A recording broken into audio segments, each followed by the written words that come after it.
Hello guys, you're welcome to Photographics Academy. Alright, so today I'm going to be showing you rundown of exactly how we're able to achieve this amazing color grading. And to top the whole stuff up, I'm going to be showing you how you can even retouch this image using your Retouch Academy to even get a very cleaner portrait at the end of the day. So I'm going to be taking you step-by-step guide on how I adjusted the lighting, every single thing I did to bring it to this point. Then we'll start the retouches. So without wasting your time, I'm going to take the whole thing back to where we started. So I'm going to minimize all of this, and show you exactly what I did step by step. All right, hold on a little. Okay, so this was the original image. So about the white area, we just cropped to expand. And we use our content aware scale to make that expansion and added the places that is filled up with white borders. But I just hope before the end of the video that I'm going to remember to show you exactly how that is done. But if you do not know how to extend your original background to even make it look realistic without having to stretch your pixel, just go to the comment section below and drop a comment telling us to record a video on that, and we're going to do just that for you. But for now, we are focusing on how we're able to achieve the color grading. So the first thing I did was that I replaced the sky.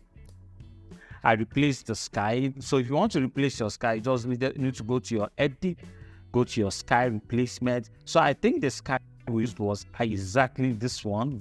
So we used this sky, then scaled it up a little. I think the thing is messing up with the whole image, but you grab what I'm about to say. So I think I'm going to off the preview. Okay, so we use this sky. Exactly what we did was that we scaled it up in order to get just this area over this place. So if you look at this area, you're going to notice that this shape over here is exactly what we'll have here. So we noticed that the whole sky was going to start looking distracting, especially being that we are dealing with a landscape image. So we just scaled it in using this area. Then we adjusted the temperature because remember we're going for a golden hour look. So we need to adjust the temperature, take it a bit higher, increase the brightness slightly, then we'll got the result we got. So after replacing the sky, which we did here, the next thing we did was we created one more group. So this group is where we introduce our sunlight. I'm going to give you a breakdown. Okay, let me turn all of this off. Okay, so we introduced our sunlight. So this particular sunlight here, this one over here, is exactly the one we did just to give us that circular shape of the sun. And to do that, you just need to go to your gradient over here. So I'm going to open up mine. Go to your gradient, click over this area. So what we did was that we sampled the colors from the cloud, the orange cloud, just to get that very warm color. So you can just click over here, sample a color, press OK. Click over here, sample a color, press OK. And we're able to get this particular sun. So after getting this particular sun, we needed to stretch the rays on her, and if we try to use this one to do that, it's not going to give us exactly the same result that this one over here gave us. And one more thing I need you to notice is that we changed the blend mode to hard mix. Hard mix to make it look more like a blazing sun. So we created one more gradient fill layer just to spill the rays. So we used this one, the same color, we just expanded the scale to 201, while the first one we compressed the scale to 102 just to expand the scale and get even a brighter shade of sun on the soil behind her, the background, and giving us a little bit of rim lightening to her skin. Look at it over here. So it just gave us a bit of rim lightening to her, both her skin, her hair, just for a little bit of more make it look more realistic. Then we created a curves adjustment layer to even give it a little bit of more warmness to it. And this gradient fill we did here, the second one, we changed the blend mode to linear light. Then for the curves, we kept the blend mode as normal, just to give it a little bit of warmness. So you just have to go to your reds, increase it slightly. I don't think we did anything on the blues. Okay, so we just did a little movement on the blues over here, just to bring in that warmness. Then we created one more adjustment layer, which is levels, just to even punch in a bit of more warm light into her. Just look at it, the way we are bringing it home, just little by little. So all this is to make sure that the sun have an effect on her, because if she's standing under such a sun, although she's backing it, then there should be a spill on her body, because light wraps around your body when you stand against the light. So we created one more curves adjustment layer to bring in contrast into the image, because we noticed it was beginning to look too hazy. So we just added a little contrast to the image, and that is what you saw in this group over here, that is creating that sunrise that you are seeing, or sundown, or whatever that is that you are seeing in the image. So after creating the groups, we created one more curves adjustment layer just to tone down the reds slightly, because we are losing the model entirely. So we just toned down the reds a little, then created one more curves adjustment layer and used mask to just paint in brightness into her skin. One thing you should know is that in as much as you are working, the main focus is your model, your subject. So every other thing is just there to complement her, unless your main focus is not your subject. So we needed her to be more illuminated so she can stand out in the image, and that is why we introduced the lights that you are seeing on her face. So we created one more photo filter adjustment layer. Of course, it has to be warm, just to even make it look a little bit more realistic. So after doing that, the next thing we did was that we went into our camera raw. So this was exactly where we did the background stretching and all of that. So we went into our camera raw and just applied a little preset to it, right? Okay, so I don't think we've gotten to the camera raw yet. Yeah, I think we did the camera raw right here. So we just applied a little preset to it, just to bring in a little bit of warmness into it. If you look over her arms, forget about the scale thing. This was where we did the stretching. So if you look at her arm, you're going to notice that the lightning is beginning to even fill it up a little bit more. So after doing that, we noticed that we have practically lost the sky we replaced. If you look over here, it's flat, doesn't have any sky to it.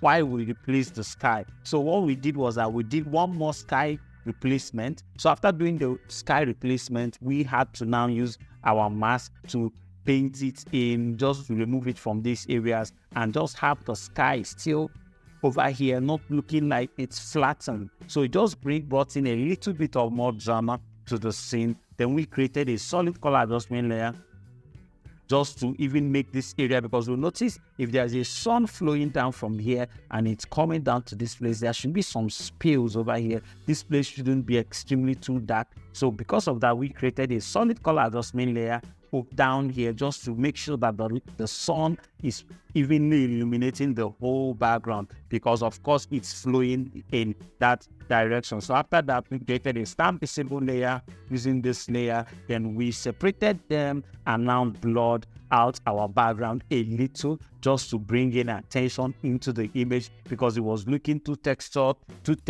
When you look, your eyes is bouncing all over the place. So we had to bring it down using just create a little bit of more depth, just to be able to draw your attention to the object.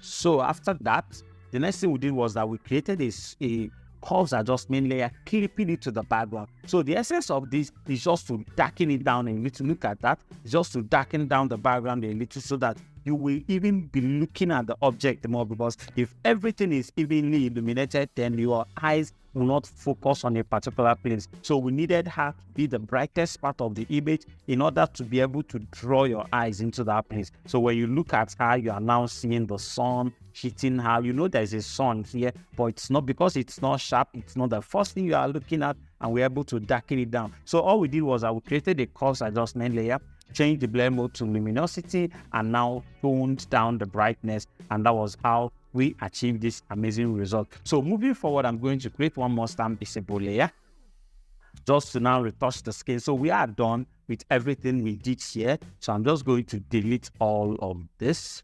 Yeah, just going to delete all of this. So we'll have our everything we did in this particular layer, and this is where we're going to be working with. So I'm going to flatten that in order to be able to run actions on it. So the next thing I'm going to do is load up my Retouch Academy. I'm going to quickly load up my frequency separation, my 8 bits. I'm keeping it somewhere around 4. The image is not a high-res image. I think 3 would even be better.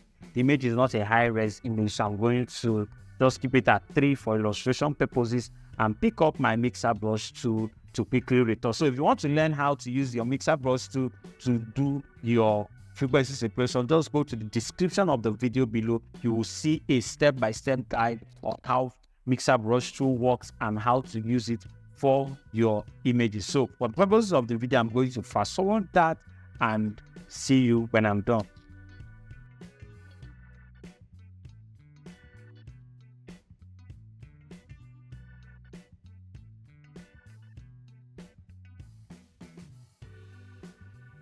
Okay, so welcome back. We are done quickly. So this is before, this is after, before, after, before, after. So we just try to even out 1 or 2 places around our skin, and just to bring back that vibe to. So the next thing I want to quickly fix is our eyes. So I'm just going to go to the magic eyes, pick up my brush tool, and just quickly get her eyes cleaned up.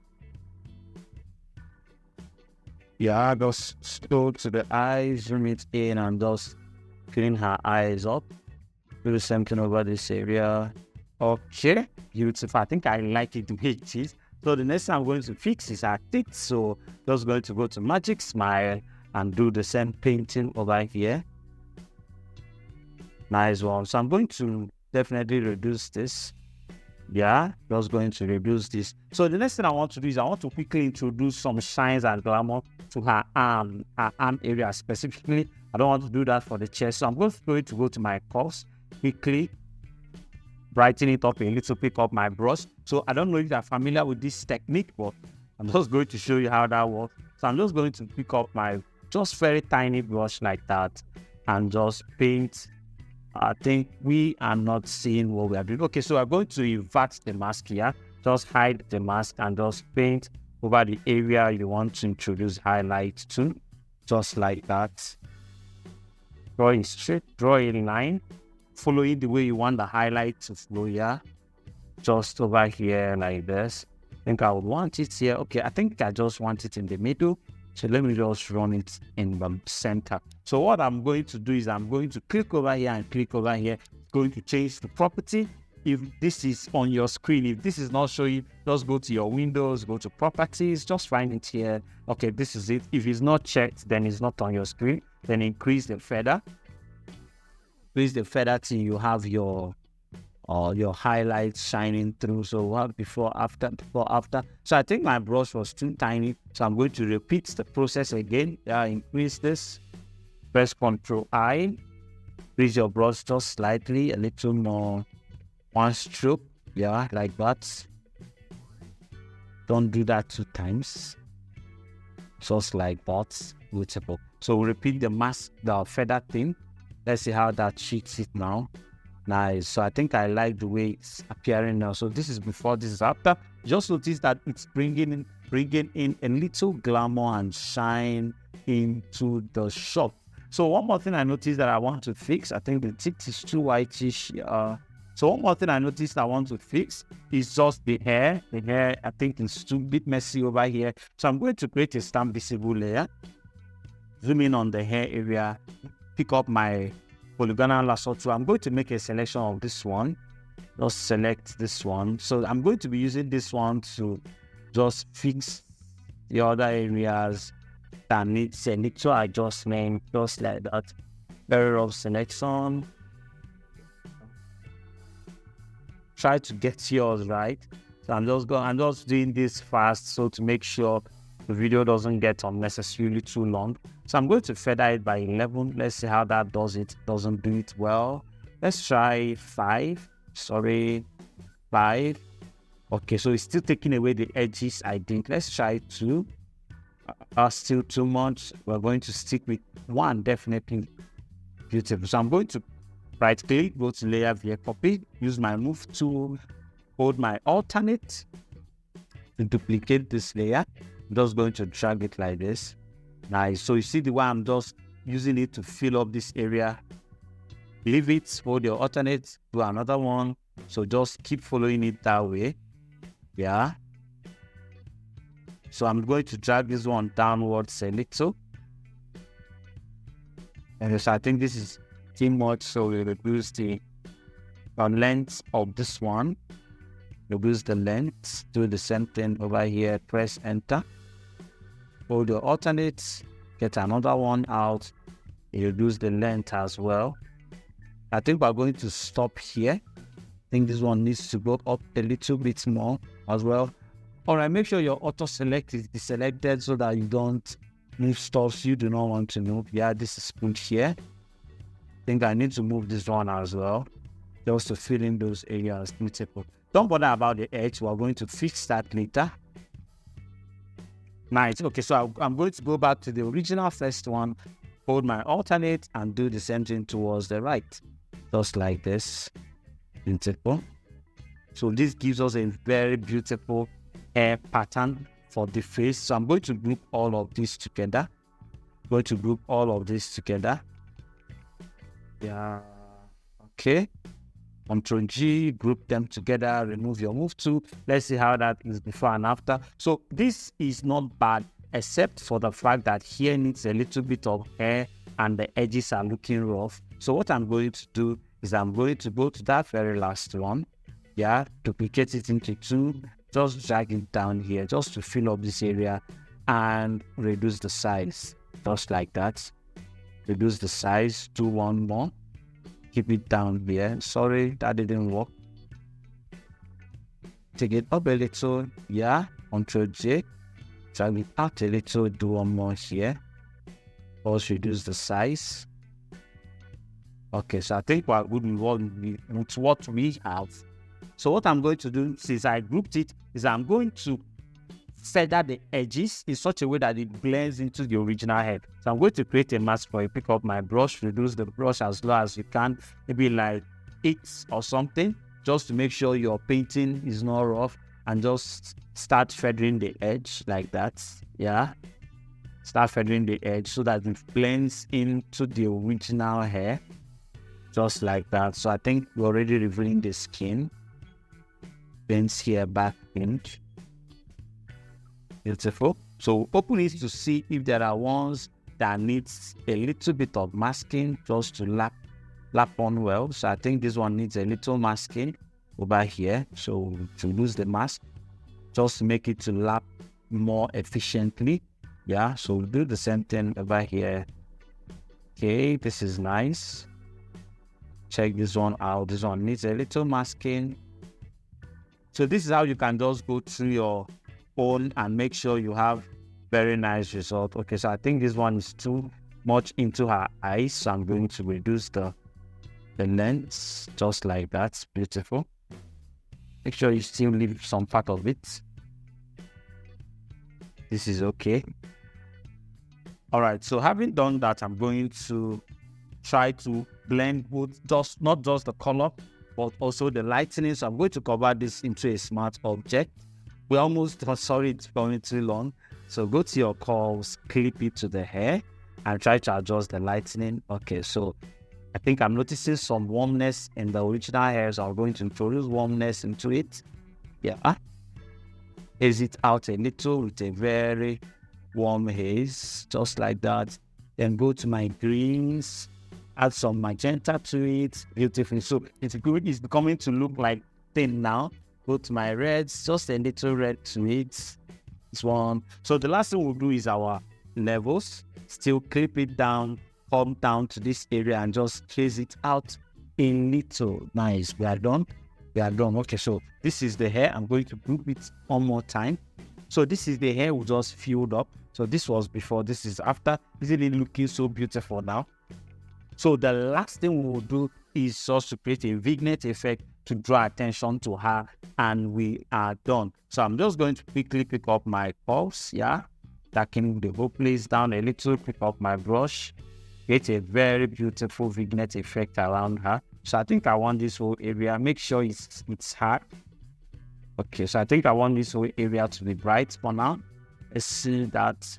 Okay, so pick up your brush, just dab this place, one dab like that, bam. Okay, so we are done. All right. On the second thought, I just want it on her. So just like that. Nice one. You can decide to leave it like this for your artistic choice, but I'm going to feather that out. Yeah, just like that. But let's leave some of it. Beautiful. So this is before, this is after. Just a little bit of more attention on the object before, after, before, after. So it creates that vignette effect and even brings you closer to the object. So let me show you the whole overall before and after, before we started, and how much we've done. I'm going to create a snapshots right now. So this was the image when we came into Photoshop, flat, not looking so amazing, and we started taking it step by step like I showed you until we arrived at this final result. So do try it out on your own outdoor images, especially your evening time images, and see the amazing result you are going to get. Thank you very much for watching this amazing video. I'm going to see you next one. Make sure you are subscribed to our YouTube channel and click on the notification bell to get notified every single time I drop a new video. Until then, see you.